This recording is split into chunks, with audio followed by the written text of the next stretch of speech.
por dois participantes e colocadas de forma a formar um quadrado em torno de cada coroa. Em algumas irmandades existe uma vara extra, mais comprida e sem suporte para vela, por vezes pintada de branco, que é entregue pelo imperador a uma pessoa que se responsabiliza por manter o cortejo em boa ordem. Esta vara é por vezes referida como o enxota-porcos, tem assim um nome curioso, talvez numa referência aos tempos em que os animais domésticos andavam pelas ruas e precisavam de ser afastados para o cortejo passar. De referir que esta tradição das varas vê-se muito na Ilha Terceira, principalmente na freguesia da Vila Nova, freguesia da Agualva e depois na freguesia da Serreta, portanto que fica quase no extremo oposto. Embora esta vara branca veja-se particularmente portanto, na freguesia da Vila Nova e Agualva. Nas outras já não é muito comum usar-se esta dita vara branca, chamada também tradicionalmente como o enxota-porcos. O imperador escolhe para levar as varas pessoas normalmente jovens que desejam honrar. De referir que a utilização destas varas, como referi há pouco, vê-se principalmente na Ilha Terceira e há alguns restícios, muito poucos, e já não são todas as colações que o fazem, em algumas ilhas do Triângulo, particularmente São Jorge. O cortejo, o império e a mudança. Aqui há uma diferença por relação a São Miguel, que nós vamos verificar. No dia de Páscoa, as coroas são transportadas para a igreja, fazendo-se no final da missa a primeira coroação. Depois de coroado, o imperador parte para a sua casa, acompanhado por um cortejo, acompanhado pelos irmãos, que é aberto, cortejo este, que é aberto pela bandeira e termina pelos coroados, rodeados pelas varas. Atrás vai normalmente uma fila harmónica que acompanha com música alegre o percurso. Chegados à casa do imperador, as coroas são colocadas num trono armado em madeira, revestida de papel branco e de flores, ficando em exposição toda a semana. Todas as noites, os vizinhos e convidados reúnem-se para um pequeno convívio, por vezes incluindo danças, que termina pela recitação do terço e de orações alusivas ao Divino Espírito Santo. No domingo seguinte, as coroas partem novamente em cortejo para a igreja, sendo recebidas à porta pelo parco, que entoa o Magnificat. O processo repete-se até ao domingo do Bodo, ou seja, até domingo passado. E por vezes também até ao domingo do segundo Bodo, que é precisamente este domingo.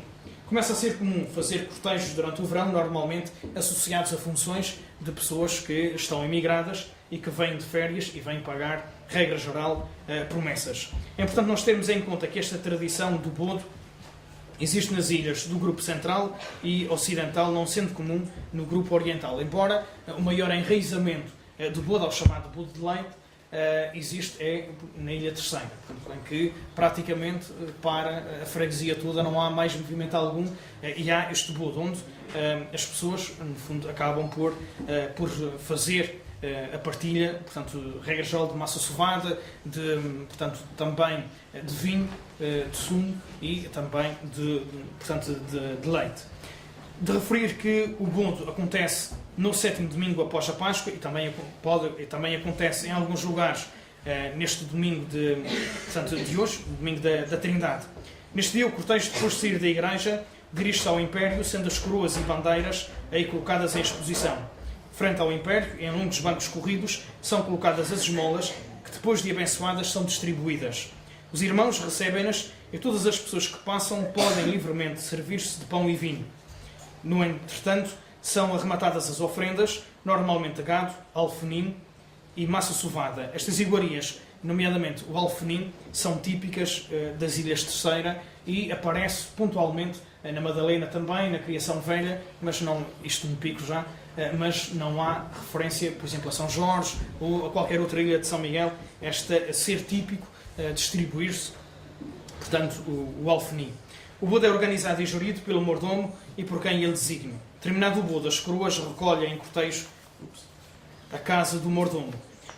Depois, isto acontece, como dizia, no fim de semana passado, no domingo de Pentecostes.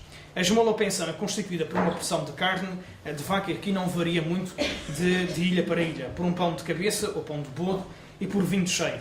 É distribuída aos irmãos que as pretendem e às famílias mais necessitadas. A distribuição das pensões aqui nota-se uma grande diferença, mesmo por relação à vivência destas crenças, da solidariedade, da partilha e da igualdade, das outras ilhas por relação a São Miguel. Enquanto que, na generalidade das freguesias de São Miguel, as pessoas pagam para ter uma pensão ou para ter uma esmola, como quisermos. Nas outras ilhas isso não acontece. Portanto, as pessoas fazem aos ditos peditórios antes das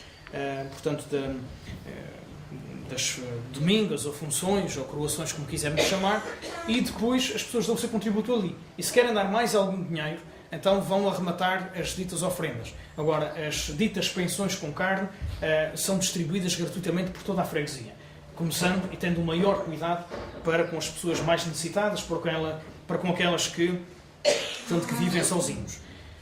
A função ou sopas é uma refeição ritual servida a um numeroso grupo de convidados por um dos irmãos, normalmente é resultado de um voto ou promessa.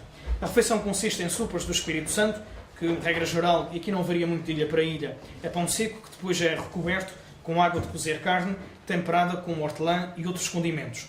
O cozido de carne, o pão de água, a massa sovada, um pão de massa doce e rica em ovos, e arroz doce polvilhado com canela. Digamos que estas são quase as iguarias comuns a todas as ilhas. Na terceira, por vezes, é incluída a alcatra, que digo desde já, é muito bom para quem gosta de carne. Um prato de carne cozinhado com vinho num alguidar de barro. A função simboliza a partilha. É servida na presença das coroas e da bandeira, sendo acompanhada por cantigas alusivas ao Império do Divino Espírito Santo, normalmente cantadas por foliões. As funções são hoje servidas em contextos cerimoniais, como seja a celebração do Dia dos Açores e recepções protocolares. O termo função é usado em particular na Ilha Terceira, enquanto nas outras ilhas é usado o termo mais comumente de sopas.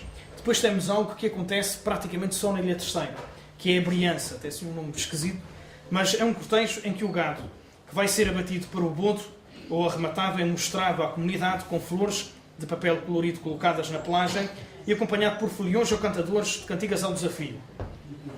O cortejo para à porta de cada família que contribuiu, sendo então cantadas cantigas alusivas. Durante o percurso é tocada a briança, que é uma música tradicional para este evento, ou um pezinho, que é uma música tipicamente terceirense. Um pezinho que é adequado para esse cortejo. Aquilo é sempre a mesma coisa. Os músicos podem estar já alcoolizados, eles vão parando em cada casa e vão bebendo alguma coisa, mas eu não tenho que enganar. Aquilo é sempre o mesmo. Nós estamos já 5 minutos lá no cortejo e já sabemos como é que é a música, quando é que vai repetir, quando é que nos afina, porque aquilo é sempre a mesma coisa. Este pezinho. Este cortejo é realizado com grande entusiasmo e clima de festa, essencialmente, como referia, na Ilha Terceira, embora com menor relevo também em algumas zonas e freguesias, portanto, do Triângulo, particularmente em São Jorge, mas isto mais na zona da Beira, que também tem um bom queijo, para quem gosta de queijo, e na zona do Topo.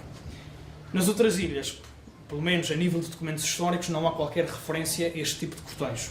Depois temos a ceia dos criadores, que aqui é comum a todas as ilhas, onde se convida os criadores, os lavradores, que criaram animais para depois serem oferecidos ao Divino Espírito Santo, precisamente para as sopas, para depois também as ditas pensões, e, regra geral, também acabam por convidar as autoridades políticas locais e também, pronto, vá lá, também convidam o parque, também é bom a gente ir lá de vez em quando. Mas isso é comum em todas as ilhas, portanto, isto não é só típico aqui de São Miguel. Os foliões são pequenos grupos de até 5 pessoas. Os foliões do Divino, também conhecidos como foliões do Divino, que com as suas cantigas, acompanhadas por tamborete e símbolos, participam da preparação das festas do Divino, visitando a casa dos irmãos, cantando os feitos e os poderes do Divino Espírito Santo, recolhendo donativos e marcando os rituais da distribuição do bodo ou da função. É curioso nós vermos que há toda uma tradição de foliões, por exemplo, em Santa Maria e na Ilha de São Jorge, particularmente nessa zona da Beira, que é muito agarrada às suas tradições. E eles têm todo um cerimonial feito por estes foliões que é extremamente complexo. Portanto, é uma linguagem que praticamente só eles é que percebem. E as pessoas que já estão habituadas, garanto que se fosse algum de nós participar numa função, por exemplo, e chegasse à altura, porque eles é que vão marcando lá com as suas quadras, numa linguagem parece um português extremamente arcaico, eles é que vão marcando quando, portanto,